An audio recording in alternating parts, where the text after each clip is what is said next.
السلام علیکم ورحمۃ اللہ وبرکاتہ۔ سورہ البقرہ پارہ نمبر 1۔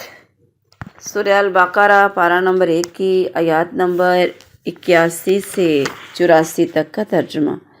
اعوذ باللہ من الشیطان الرجیم، بسم اللہ الرحمن الرحیم۔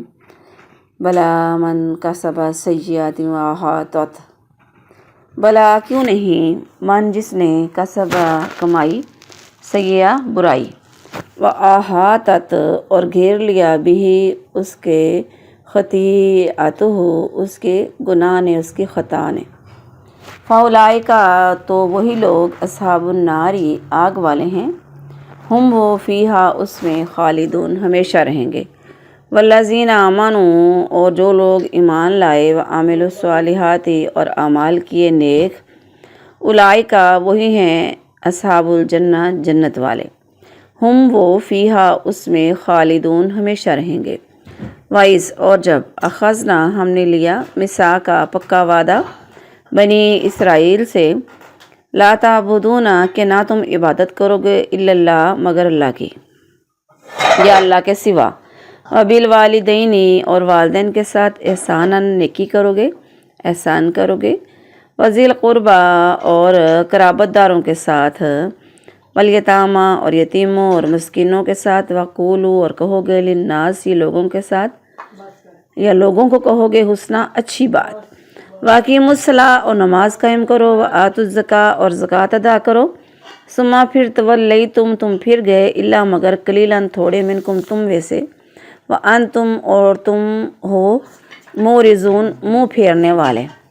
وَإِذْ اور جب اخذنا ہم نے لیا میثاقکم تم سے پکا وعدہ، لا تسفکون کہ نہ تم بہاؤ گے دماءکم اپنوں کا خون، ولا اور نہ تخرجون نہ نکالو گے تم انفسکم اپنوں کو، من دیارکم اپنے گھروں سے یا اپنے آپ کو اپنے گھروں سے، ثم پھر اقررتم تم نے اقرار کیا، وانتم تشہدون وانتم اور تم تشہدون خود گواہ ہو اس بات کے یا شہادت دیتے ہو۔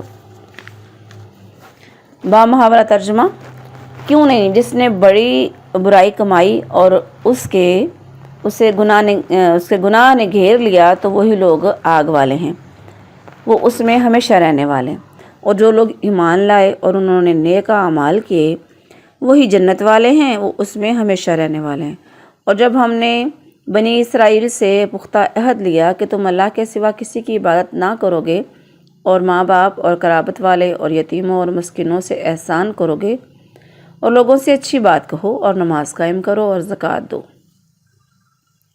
پھر تم پھر گئے مگر تم میں سے تھوڑے اور تم منہ پھیرنے والے تھے، اور جب تم نے ہم سے پختہ عہد دیا یا ہم نے تم سے پختہ عہد لیا کہ تم اپنے خون نہیں بہاؤ گے اور نہ اپنوں کو اپنے گھروں سے نکالو گے، پھر تم نے اقرار کیا اور تم خود شہادت دیتے ہو۔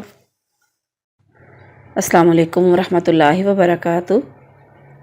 سورہ البقرہ آیت نمبر 81 سے 84 تک کی تفسیر، پارہ نمبر 1۔ اعوذ باللہ من الشیطان الرجیم، بسم اللہ الرحمن الرحیم۔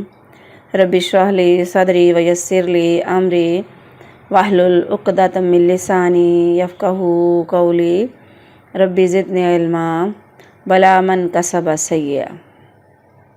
اس آیت کا تعلق پچھلی آیت کے ساتھ ہے کہ یہودیوں کا جو نظریہ تھا کہ وہ کہتے تھے ہر حال میں ہم ہی جنت میں جائیں گے، تو اللہ تعالیٰ نے ان آیات میں یہودیوں کے اس نظریے کی تردید کی ہے، ان کے نظریے کو رد کر دیا کہ وہ کہتے تھے ہم ہر حال میں آخر کار جنت میں جائیں گے چاہے نبی آخر الزماں پر ایمان نہ لائیں۔ تو بتایا گیا کہ جس نے بڑی برائی کا ارتکاب کیا، یعنی رسول اللہ صلی اللہ علیہ وآلہ وسلم پر ایمان لانے سے انکار کر دیا، اور اس کے گناہوں نے گھیر لیا کہ اس کی کوئی نیکی باقی نہیں رہی، تو پھر ہمیشہ کی جہنم ہے اس کے لیے، ابدی جہنمی ہے وہ۔ مراد اس سے یہودی اور دوسرے کافر ہیں، کیونکہ کفر ہی ایسا گناہ ہے جو تمام نیکیوں کو برباد کر دیتا ہے۔ آیت نمبر 82، والذین آمنوا وعملوا الصالحات۔ کفر پر وعید سنانے کے بعد اللہ تعالیٰ نے ایمان والوں کی اور نیک اعمال کرنے والوں کو خوشخبری سنائی ہے، اور یہ بھی ویسے بھی قرآن مجید کا اسلوب ہے کہ جہاں پر ایمان والوں کا ذکر ہو تو فوراً بعد اللہ تعالیٰ فوراً جہنمیوں کا ذکر کرتے ہیں، تو ایسے ہی اگر پہلے جہنمیوں کا ذکر ہے تو فوراً بعد اللہ تعالیٰ جنت والوں کا بھی ذکر کرتے ہیں، تو ایسے ہی بشارت اور نظارت اکٹھی ہوتی ہے، اکٹھی ذکر کی جاتی ہے قرآن مجید میں۔ آیت نمبر 83 وَإِذْ أَخَذْنَا مِيثَاقَ بَنِي إِسْرَائِيلَ۔ تو پہلے اللہ تعالیٰ نے بنی اسرائیل کو ان کو احسانات یاد دلائے جو ان کے بڑوں پر بزرگوں پر کیے گئے تھے، تو انہوں نے شکر گزاری کی بجائے کفر کیا، جس کے نتیجے میں اللہ تعالیٰ نے ان پر عذاب نازل کیا۔ اب یہاں پر ان کو وہ عہد یاد دلایا جا رہا ہے جو بنیادی احکامات جو مثلا عبادات اور معاملات دیتے وقت ان سے لیا گیا تھا، جب ان کو بنیادی احکامات دیے گئے کہ بنی اسرائیل نے اس عہد کی پابندی نہیں کی اور اس سے انہوں نے بے پرواہی اختیار کی۔ لا تعبدون الا اللہ، یعنی تم نے اللہ کے سوا کسی کی عبادت نہیں کرنی۔ عبادت 4 قسم کی ہوتی ہے: بدنی عبادت جیسے طواف، رکوع، سجدہ وغیرہ کرنا یعنی بدن جسم کے ساتھ، مالی عبادت جیسے صدقہ خیرات کرنا، نظر و نیاز وغیرہ ماننا، اور لسانی عبادت یعنی زبان کے ساتھ جیسے کسی کے نام کا وظیفہ کرنا یا اٹھتے بیٹھتے چلتے پھرتے کسی کا نام لینا، اور چوتھی ہوتی ہے قلبی عبادت یعنی دل سے، جیسے کسی پر بھروسہ کرنا، کسی سے خوف کھانا یا امید رکھنا۔ یہ ساری کی ساری باتیں اللہ کے لیے ہوتی ہیں۔ جو ان عبادتوں کو کسی اور کے ساتھ کرے گا تو وہ اللہ کے ساتھ شریک ٹھہراتا ہے۔ وبالوالدین احسانا، تو سب سے پہلا گناہ کیا ہے؟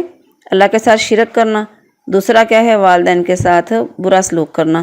تو یہاں پہ اللہ بتا رہے ہیں والدین کے ساتھ نیکی کرنی ہے۔ وعدہ یہ لیا تھا ان سے کہ دوسرے نمبر پہ اللہ نے والدین کا احسان، پہلے نمبر پہ اپنی عبادت، دوسرے نمبر پہ انسانی، یعنی اللہ تعالیٰ کی عبادات میں اللہ تعالیٰ نے اپنی عبادت کا نام لینے کے بعد دنیاوی معاملات، لوگوں کے معاملات میں سب سے پہلے والدین کا ذکر کیا۔ ماں باپ کے ساتھ نیکی سے پیش آنے والے کو اللہ تعالیٰ نے اس آیت کے علاوہ کئی اور آیات میں بھی عبادت الہی کے بعد بیان کیا ہے، جس سے یہ ثابت ہوا کہ حقوق العباد میں سب سے افضل عمل یہی ہے۔ حدیث میں آتا ہے کہ عبداللہ بن مسعود رضی اللہ عنہ انہوں نے رسول اللہ صلی اللہ علیہ وآلہ وسلم سے پوچھا سب سے افضل عمل کون سا ہے؟ فرمایا نماز کو اس کے وقت پر پڑھنا۔ پھر پوچھا پھر کون سا؟ فرمایا بر الوالدین، یعنی ماں باپ کے ساتھ نیکی کرنا، نیک سلوک کرنا۔ پھر پوچھا پھر کون سا؟ فرمایا جہاد فی سبیل اللہ۔ اس لیے ہمیں اسپیشلی پھر دعا بھی سکھائی گئی، رب ارحمہما کما ربیانا صغیرہ والی، یا رب ارحمہما کما ربیانی صغیرہ۔ اس میں واحد کا صیغہ استعمال ہوتا ہے، جب مل کے دعا کریں گے تو کما ربیانا صغیرہ والی ایسے آتا ہے۔ پھر اس کے بعد یتیموں کے ساتھ سلوک اچھا ہو، اور یتیم کا مطلب جس کا والد بچپن میں ہی فوت ہو جائے۔ تو جب بالغ ہو جاتا ہے انسان پھر یتیمی ختم ہو جاتی ہے۔ اور پھر اس کے بعد مسکین جو محتاج وغیرہ ہوتے ہیں جن کا کوئی نہیں ہوتا، ایک قول یہ بھی آتا ہے کہ جن کی والدہ نہیں ہوتی، اور ایک جگہ پہ آتا ہے جو محتاج ہوتے ہیں، یا یہ بھی آتا ہے جو غریب ہوتے ہیں۔ بہرحال ضرورت مند بھی کہا جا سکتا ہے۔ وَقُولُوا لِلنَّاسِ حُسْنًا، اس کا مطلب یہ ہے کہ نیکی کا حکم دے، برائی سے منع کرے، درگزر سے کام لے، جیسا کہ اللہ نے فرمایا کہ لوگوں سے اچھی بات کرے، اور ہر وہ اچھی عادت ہے جسے اللہ تعالیٰ پسند کرتا ہے۔ اللہ کے نبی علیہ السلام نے ارشاد فرمایا کسی نیکی کو حقیر نہ سمجھو، اگر تم کچھ اور نہیں کر سکتے تو کم از کم اپنے بھائی سے کھلے چہرے کے ساتھ مل لو، یعنی اخلاق سے ملو، یہ بھی ایک نیکی ہے۔ اس کے بعد نماز کا ذکر ہے، زکوٰۃ دینے کا ذکر ہے۔ بنی اسرائیل کو بھی یہی حکم تھا، اور ہمارے دین میں بھی اس چیز کا حکم ہے۔ بنیادی احکامات تو سبھی جتنی بھی شریعتیں آئی ہیں سبھی میں بنیادی احکامات یہی تھے۔ آگے ہے آیت نمبر 84 وَإِذْ أَخَذْنَا مِيثَاقَكُمْ لَا تَسْفِكُونَ دِمَاءَكُمْ، یعنی ایک دوسرے کا خون نہیں بہاؤ گے، ایک دوسرے کو گھروں سے ان کے گھروں سے ان کو نہیں نکالو گے۔ اللہ نے یہ نہیں کہا کہ تم ان کو ان کے گھروں سے نکالو گے، بلکہ یہ کہا کہ تم اپنے کا خون نہیں بہاؤ گے اور نہ اپنے آپ کو اپنے گھروں سے نکالو گے۔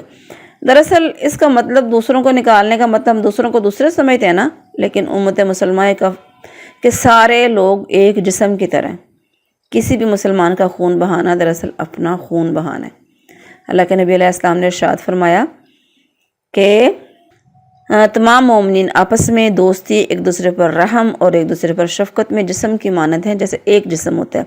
جب اس جسم کا ایک عضو بیمار ہوتا ہے تو سارا جسم جاگتا رہتا ہے، بیدار رہتا ہے اور بخار میں مبتلا رہتا ہے۔ یہاں تک ہماری تفسیر مکمل ہو گئی۔ یعنی جب تم نے اقرار کیا تھا ان باتوں کا تو تم خود اس چیز سے گواہ تھے۔ باقی اس آیت کا تسلسل اگلی آیت کے ساتھ ہے، انشاءاللہ ہم اگلی آیت میں بقیہ تفسیر پڑھیں گے۔ وما علیہ الا البلاغ المبین۔